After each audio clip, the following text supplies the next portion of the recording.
नमस्कार मित्रांनो, पोलीस भरती 2025साठी व इतर स्पर्धा परीक्षेकरिता तयारी करणाऱ्या सर्व मित्रांनो, आज आपण महत्त्वाच्या IMP प्रश्नांवर चर्चा करणार आहोत. हे प्रश्न तुम्हाला येणाऱ्या भरतीमध्ये महत्त्वाचे ठरणार आहे. येणाऱ्या भरतीमध्ये तुमचे मेरिटचेही मार्क ठरू शकतात. तुम्हाला परीक्षेत टॉपर येण्यास निश्चितच मदत करेल. त्यामुळे तुम्ही हा व्हिडिओ पूर्ण बघा. प्रश्न क्रमांक 1. इस्रोने कोणते वर्ष गगनयान वर्ष म्हणून घोषित केले आहे? याचे योग्य उत्तर आहे पर्याय क्रमांक 2, 2025. तर बघा मित्रांनो, इस्रोने 2025 हे वर्ष गगनयान वर्ष म्हणून घोषित केले आहे. येणाऱ्या भरतीत हा प्रश्न तुम्हाला 1 मार्क निश्चितच देऊ शकतो. इस्रोवरून काही प्रमुख मुद्दे आपण बघूया. इस्रोचे अध्यक्ष व्ही नारायण आहे. इस्रोचं full form Indian Space Research Organisation आहे. इस्रोचे मुख्यालय बेंगळुरू कर्नाटक येथे आहे. इस्रोची स्थापना 15 ऑगस्ट 1969 साली झाली. पुढील प्रश्न बघूया. प्रश्न क्रमांक 2. भारतीय कसोटी संघाच्या कर्णधारपदी कोणत्या खेळाडूची निवड करण्यात आली? याचे योग्य उत्तर आहे पर्याय क्रमांक 1, शुभमन गिल. नुकतीच शुभमन गिल यांची भारतीय कसोटी संघाच्या कर्णधारपदी निवड करण्यात आली आहे. त्यामुळे येणाऱ्या भरतीत हाही प्रश्न इम्पॉर्टंट ठरणार आहे. तसेच उपकर्णधारपदी ऋषभ पंत यांची निवड करण्यात आली आहे. BCCIचे अध्यक्ष रॉजर बिन्नी असून भारतीय क्रिकेट टीमचे कोच गौतम गंभीर आहे. त्यामुळे तुम्ही हेही पॉईंट लक्षात असू द्या. पुढील प्रश्न बघूया.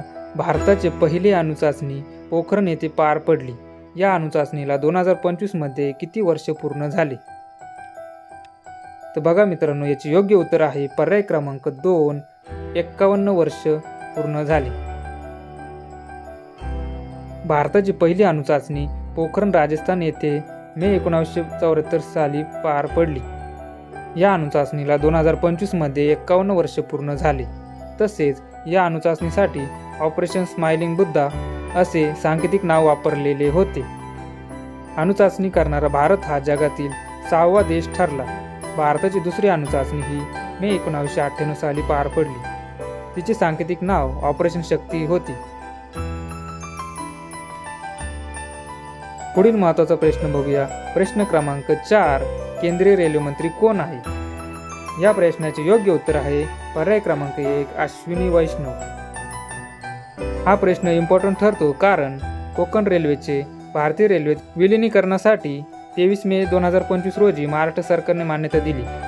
त्यामुळे हा प्रश्न खूप इम्पॉर्टंट ठरतो. कोकण रेल्वेचे विलिनीकरणासाठी महाराष्ट्र शासनाने 2 अटी ठेवल्या होत्या. त्यापैकी कोकण रेल्वेचे नाव कायम ठेवावे व 1990च्या स्थापनेवेळी महाराष्ट्र सरकारने गुंतवणूक केलेले 394 कोटी रुपये केंद्र सरकारने परत करावे. या 2 अटींना केंद्र सरकारने मान्यता दिली. कोकण रेल्वेचा महाराष्ट्र, गोवा, कर्नाटक, केरळ या 4 राज्यांमध्ये समावेश होतो. कोकण रेल्वेची स्थापना 19 जुलै 1990 रोजी झाली. कोकण रेल्वेची एकूण लांबी 741 किलोमीटर आहे. कोकण रेल्वेची महाराष्ट्रातील एकूण लांबी 381 किलोमीटर आहे. कोकण रेल्वेवरील सर्वात मोठा बोगदा कुरबुडे बोगदा आहे. तो रत्नागिरी जिल्ह्यात आहे. पुढील महत्त्वाचा प्रश्न बघूया. प्रश्न क्रमांक 5. हुंडा प्रतिबंधक कायदा कोणत्या वर्षी लागू झाला? बघा मित्रांनो, याचे योग्य उत्तर आहे पर्याय क्रमांक 3, 1961.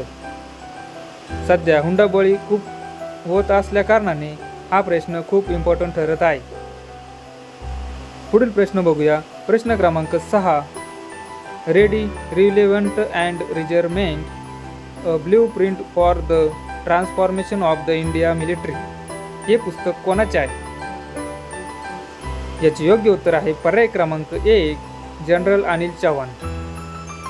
या प्रश्नाचे काही महत्त्वाचे पॉईंट्स आपण बघूया. या पुस्तकाचे प्रकाशन संरक्षण मंत्री राजनाथ सिंह यांच्या हस्ते करण्यात आले. संरक्षण प्रमुख CDS जनरल अनिल चव्हाण आहे. ते दुसरे CDS आहे. तर भारतीय थल सेनेचे प्रमुख जनरल उपेंद्र द्विवेदी आहे. पुढील महत्त्वाचा प्रश्न बघूया. प्रश्न क्रमांक 7. इयत्ता 10वी व 12वी परीक्षेमध्ये विशेष प्रावीण्य मिळालेल्या अनुसूचित जमाती विद्यार्थ्यांसाठी राज्य सरकारने सुरू केलेली योजना कोणती आहे? या प्रश्नाचे योग्य उत्तर आहे पर्याय क्रमांक 1, राघोजी भांगरे गुणगौरव योजना. महाराष्ट्र शासनाचे आदिवासी विकास मंत्री अशोक उईके यांनी अनुसूचित जमाती विद्यार्थ्यांसाठी राघोजी भांगरे गुणगौरव योजना जाहीर केलेली आहे. पुढील महत्त्वाचा प्रश्न बघूया. प्रश्न क्रमांक 8, आंतरराष्ट्रीय बुकर पुरस्कार कोणत्या भारतीय व्यक्तींना मिळालेला नाही? याचे योग्य उत्तर आहे पर्याय क्रमांक 3, अनिता देसाई.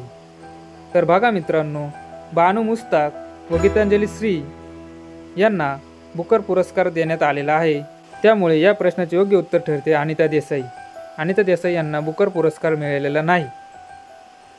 आत्तापर्यंत 7 भारतीयांना बुकर पुरस्कार मिळालेला आहे. 2025 या वर्षी आंतरराष्ट्रीय बुकर पुरस्कार बानू मुस्तक यांना हार्ट लॅम्प या पुस्तकाकरिता देण्यात आला. तसेच गीतांजली श्री यांना रेत समाधीकरिता हा पुरस्कार देण्यात आलेला होता. तसेच अरुंधती राय, सलमान रस्ती, किरण देसाई, V.S. नायपॉल व अरविंद अगिदा यांनाही या पुरस्काराने सन्मानित करण्यात आलेले होते. बुकर पुरस्कार विजेत्याला 50,000 पाऊंड बक्षीस रक्कम दिली जाते, जी लेखक आणि अनुवादक यांच्यात समान प्रमाणात विभागली जाते. पुढील महत्त्वाचा प्रश्न बघूया. प्रश्न क्रमांक 9, भारतीय अर्थव्यवस्था जगात कितव्या क्रमांकावर आहे? याचे योग्य उत्तर आहे पर्याय क्रमांक 2, 4थ्या. बघा मित्रांनो, नुकतेच जाहीर करण्यात आलेल्या आकडेवारीनुसार भारतीय अर्थव्यवस्था ही जगात 4थ्या क्रमांकावर आहे.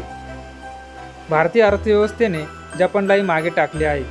त्यामुळे भारतीय अर्थव्यवस्था ही 4थ्या क्रमांकावर गेली आहे.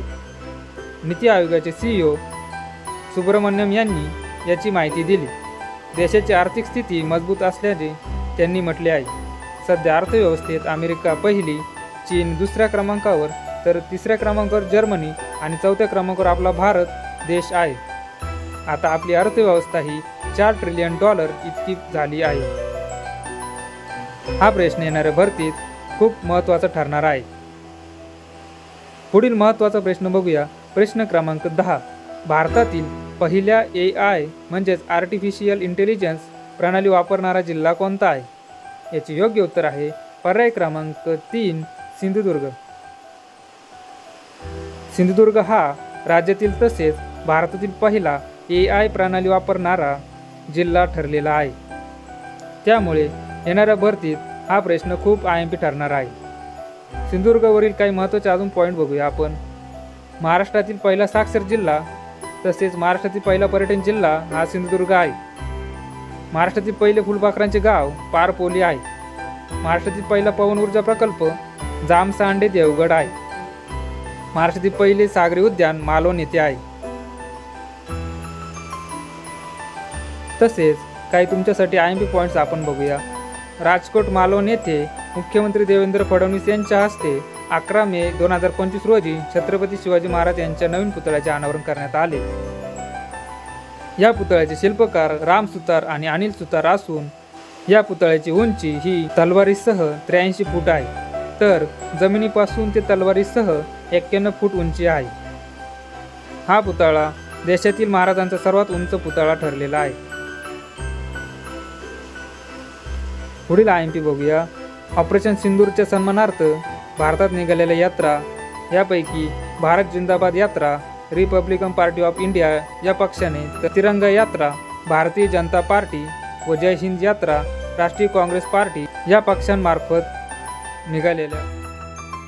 जर तुम्हाला काही प्रश्नांबद्दल शंका असेल तर आम्हाला कमेंट्स करून सांगा व हा व्हिडिओ आवडला असेल तर कृपया आमच्या चॅनलला सबस्क्राईब करा आणि लाईक करा. धन्यवाद. तुम्हाला येणाऱ्या भरतीसाठी खूप साऱ्या शुभेच्छा.